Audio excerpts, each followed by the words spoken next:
everyone. Settle down and I will continue where I left off.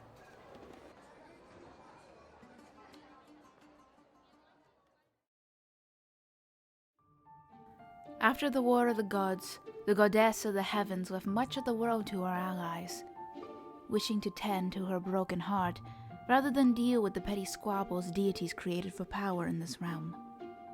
The most well-known of these battles for power occurred between Akyakos, the god of war and the guardian of the sun, and Corinna, goddess of the moon, revolution, and above all, beauty.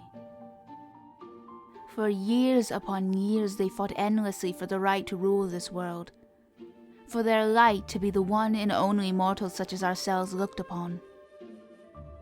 It was a ferocious battle. Both were battle-hardened warriors with differing specialities. Akyakos with his large sweeping headhunting blade, and Corinna with her smaller daggers and all the swiftness in the world. Many believe Corinna never stood a chance. I mean, why would anyone wish to stand against a god that fuels himself on war? But never be fooled by the titles of gods. There is always more to them than meets the eye. Approaching upon the 12th year of continuous warfare, their battle came to an end. With one grand motion, Akyakos swung his blade, and it hit true. In this moment the world changed for Corinna, for Akyakos had taken from her her left eye, permanently left blinded for the world to see. As Akyakos made his way towards her, many believed this was the end to her life, for a god of war demands death, does he not? However, in this moment, he cast his blade to the side and offered her his hand instead. Mortals tend to think that the god felt pity for her. However, they should know Akyakos is not a man that feels such useless emotions like pity. No, my friends, what Akyakos felt was admiration. Admiration for someone who gave him the most exhilarating battle of his life. Even though Akyakos won the battle, his respect for Corinna made him bow his head to her might. From that moment forward, it was known to the gods that they both held control of the mortal world. And that is why both the sun and moon grace our skies. Throughout the many depictions of Corinna spanning across all of Unterram, always her left eye is either covered or shows her lasting scar and blindness, a memory to her battle.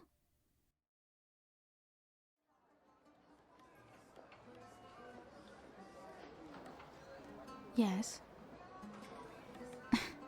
Plenty of people are taken aback at the thought that the two so easily came together and shared rule.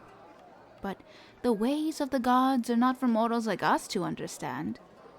A mind that holds millions of years of knowledge and experiences would think far more differently than any of us would.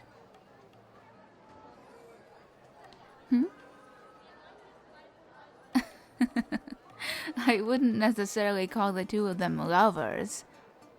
Gods and goddesses usually don't make for good partners over an eternity. But they have their moments of fondness for each other. There is a reason why the god of the stars exists, after all. Now, that is the end of this session, my friends. Worry not. Next week will be the story of the twins of Ephthalia, each one manifesting the beginning and end of a mortal life. Oh, and if anyone in particular enjoyed, feel free to toss me a coin. It helps keep the stories flowing, after all.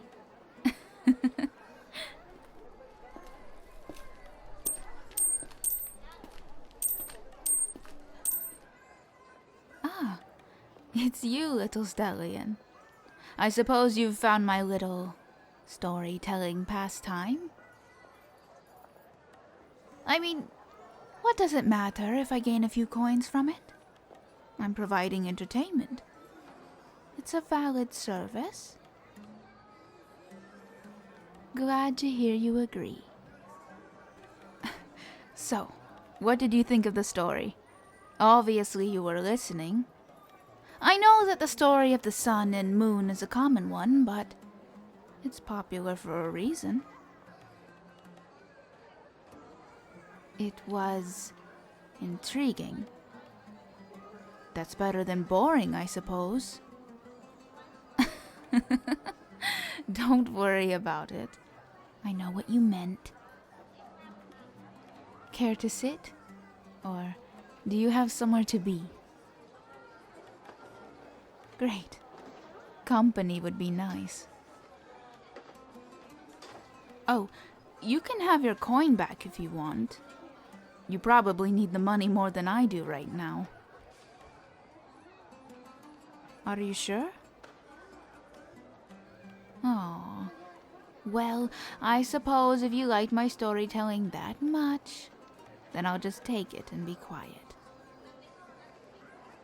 Are there no storytellers back home in Stelios? I just meant that you're acting like you haven't heard a story told in so long. Oh. I guess if there's so many books to go around, or just a bunch of plays going on, you don't really need a storyteller. Strange.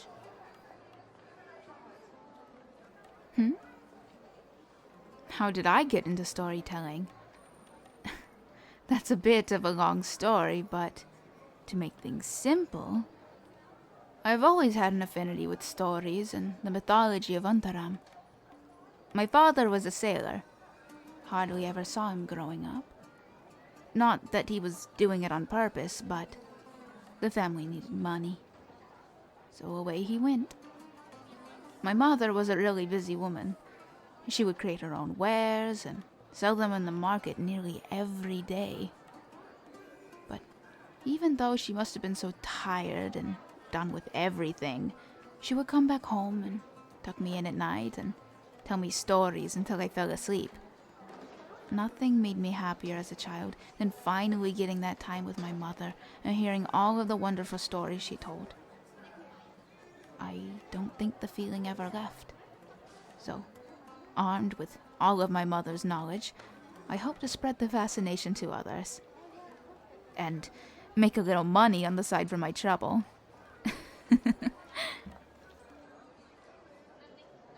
Are you alright? You look lost in your thoughts. No, it's fine.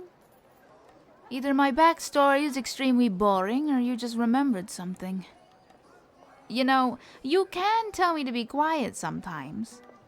Honestly, I'm quite used to it from other people in the city, so you might as well join the club. That wasn't the problem? Oh. A memory from home. Did you want to talk about it? Well, it's up to you whether it's a good idea or not. If you're worried about me blabbing about it, I can assure you I won't be telling your childhood memories to my audience in exchange for a coin. I see. You were reminded of the time you spent with your older siblings. Did you all share stories together? How sweet. Reading books to you when you didn't know how to read. That is a wonderful memory. Why does it make you sad? If you don't wish to answer, that is fine. Well, we can be storytelling friends from now on if you want. I'm sure Stelios has some great stories about Leto that I've never heard before. I mean, Stelian artists and writers love using the God of the Stars in everything.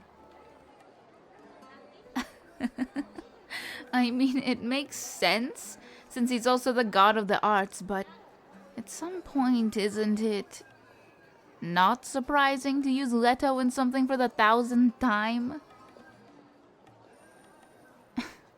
At least Leto is one of the best gods. Do you not think so? But he's a mysterious painter in the skies that generally doesn't do anything dramatic like some gods. And he has to have the sweetest love story by far. His myths are unironically godly.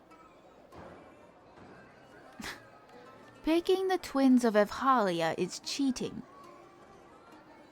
Of course they're interesting when put together. They're opposites. Okay, so Maya is the goddess of childbirth and not exactly life, but it's practically the same thing and you know it. No, I will not back down from my stance because it is correct. Well, do you want to have a polite debate over food? I haven't eaten yet today, and as you've probably heard, my stomach is finally putting its foot down. Don't worry, it will be my treat. I know a really good and cheap place nearby. We can finally get some good Mataharian food in you. Come on,